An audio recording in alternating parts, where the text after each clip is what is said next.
How's it going, everybody? And thanks for dropping in. In this episode, I want to talk to you about 10 of the most valuable cards in the 1991 Topps Major League Baseball set.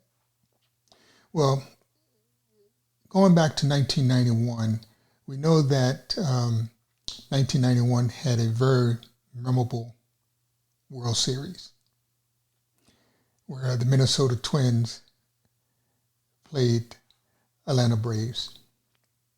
Well, out of that, or during that same year, Topps introduced their 40th anniversary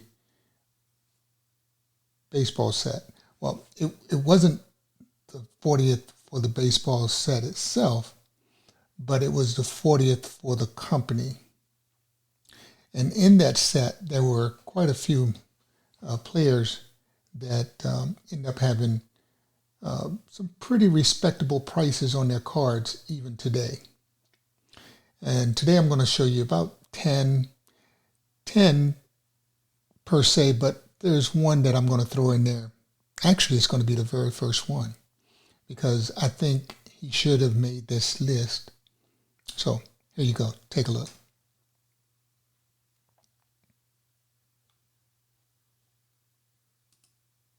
So the very first one for me is Kirby Puckett. Kirby Puckett, I think, is underrated. Now here, you'll see that his card is listed at $149, which is a very respectable price. But if you notice, that is a Tiffany card, which is different and demands more of a premium among the cards. But the regular set, his card is underpriced, I think. It's down to a 59. So I think it should be more. But it's a respectable price, and I think it would be something to collect and put into your collection. The next one on my list is Chipper Jones. You know, Chipper Jones is he's known for his 468 home run hitting, and he also was MVP, and he was inducted in the Hall of Fame. So his card is one of the most sought after cards in this deck. The next one is no other than the GOAT himself, Ken Griffey Jr. Ken Griffey, his card is constantly hovering around the $80 to $100 range. But for some reason, his card has been undervalued in this particular set. I think it should be. I think it should be more. And the next one on this list is Nolan Ryan, Texas Rangers. Well, of course, we all know that Nolan Ryan is. This guy is infamous for pitching. He's one of the so-called legendary pitchers. And this particular card has him coming in, well, he's going out of his windup, really. But demanding a pretty good price, and that's a steady price for him. The next one on the list is Tony Gwynn. Tony Gwynn's card says, this is actually his 10th year. So this is still pretty good for Tony Gwynn. His 10th year, and his very impressive hidden stats is what launched him into this top 10. The next on the list is the Big Hurt, Frank Thomas. This is his second year. Let's see, 90 he came into the league. So this is his second year. And he has been consistent at the plate.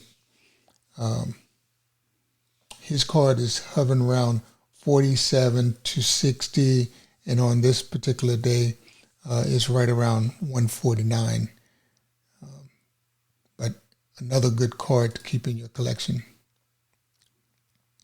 And Rickey Henderson, most stolen bases. We call him the stolen base king.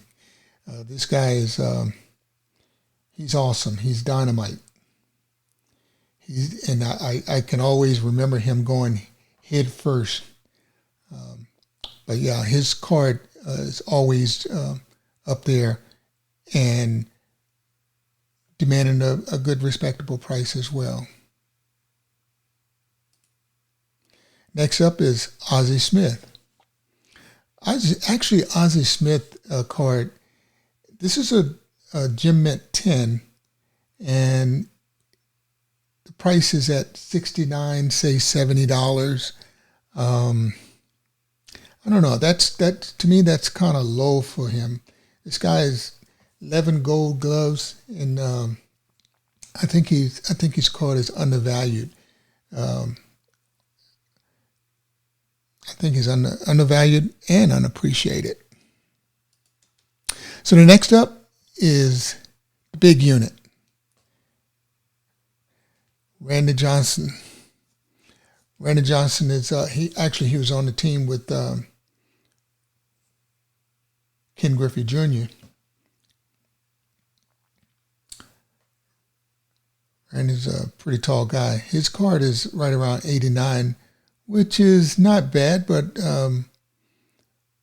I think that one's undervalued as well.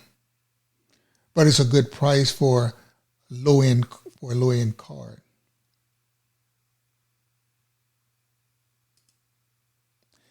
And who cannot? Yes. So Roger Clemens. Roger Clemens is around $99. I think his card is, for a low end card, that's pretty respectable. I think it could be more, and I think it probably will be. And I think this is a pretty nice card to it. I mean, it's just appealing to the eye. Yeah, it's beautiful. Next up, Bo Jackson himself. This guy is awesome. It's no surprise that Bo's card would come up in this set.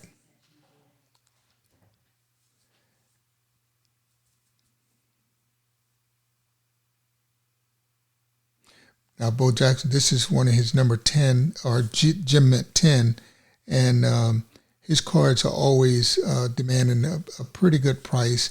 I think this one is a awesome card. Looks really good.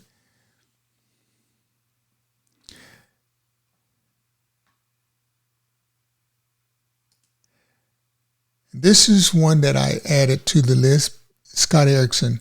Now, this particular one is a Desert Storm card, and it's only demanding $46. I think that's undervalued. Of course, it is a number 8. It's a PSA 8, but I still think it's undervalued in the grand scheme of things. But Scott Erickson. So that rounds out my highlight of the most valuable cards in the 1991 Topps Major League Baseball set. Thank you very much for dropping in, and see you on the next one.